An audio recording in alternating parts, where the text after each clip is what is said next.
today we talk about how can you try and listen on your Cambly app. We go to figure out the solution or know how you can do that on your app. So you just follow these ways, then it's going to work with you. All you have to do, you just go down, you click here on profile down here, just click on it.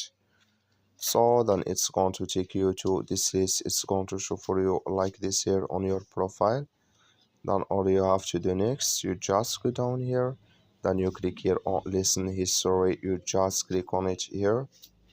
Then you come to next step here, it's going to show for you like this. Then all you have to do next, you just click here on try listen, just click on it. Then you come to this list here, then here can you choose a teacher here, and here you click here on call now. Here can you call your prof here, or it's going to start with him online. So if you don't, just click here on Skype here, and here can you choose here date and time of day. So that's all. Thank you for watching. Don't forget to support us by like and subscribe.